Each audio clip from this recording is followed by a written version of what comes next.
VSN அகாடமியின் நவம்பர் 2025க்கான கரண்ட் அஃபேர்ஸ் 11வது கொஸ்டின். 118 ஏக்கரில் மாபெரும் சுற்றுச்சூழல் பூங்கா அமைப்பதற்கான முதல் கட்ட பணி எங்கு தொடங்கப்பட்டது? சென்னை கிண்டி. அதாவது தமிழக தோட்டக்கலை மற்றும் மலை பயிர்கள் துறை சார்பில் அமைக்கப்பட உள்ளது. நெக்ஸ்ட் 2026ஆம் ஆண்டுக்கான ஆசிய பசிபிக் பொருளாதார உச்சி மாநாடு எங்கு நடைபெற உள்ளது? சீனா.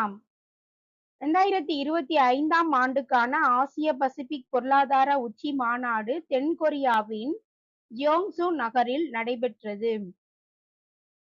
நெக்ஸ்ட், தனது ஓய்வை அறிவித்த ரோகன் போபண்ணா எந்த விளையாட்டுடன் தொடர்புடையவர்?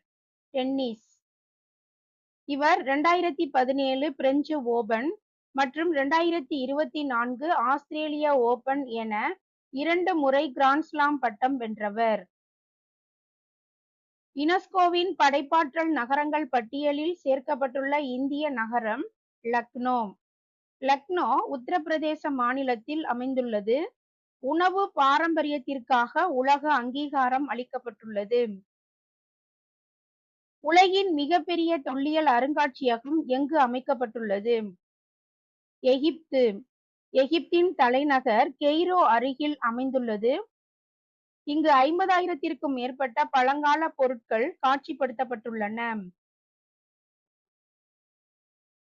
நெக்ஸ்ட், இஸ்ரோ சமீபத்தில் விண்ணில் செலுத்தியுள்ள CMS-03 செயற்கைக்கோளின் ஆயுட்காலம் 15 ஆண்டுகளாகும். இந்திய கடற்படை கடல்சார் பாதுகாப்பு மற்றும் இராணுவ பணிகளுக்காக பயன்படுத்தப்பட உள்ளது. எந்த ராக்கெட் மூலம் CMS-03 செயற்கைக்கோள் விண்ணில் ஏவப்பட்டது? LVM-3 M5 rocket. இது பாகுபலி ராக்கெட் எனவும் அழைக்கப்படுகிறது. புவி வட்டப்பாதையில் நிலைநிறுத்தப்பட உள்ளது. 2013 ஜிசாட் 7 செயற்கைக்கோளுக்கு மாற்றாக உருவாக்கப்பட்டது. நெக்ஸ்ட், நாட்டிலேயே தீவிர வறுமை இல்லாத முதல் மாநிலமாக எந்த மாநிலம் உருவெடுத்துள்ளது? கேரளா. 13வது மகளிர் உலக கோப்பை கிரிக்கெட் போட்டியில் சாம்பியன் பட்டம் வென்ற நாடு இந்தியா. தமிழ்நாடு மாநிலம் உருவான தினம் எந்த நாளில் கொண்டாடப்படுகிறது?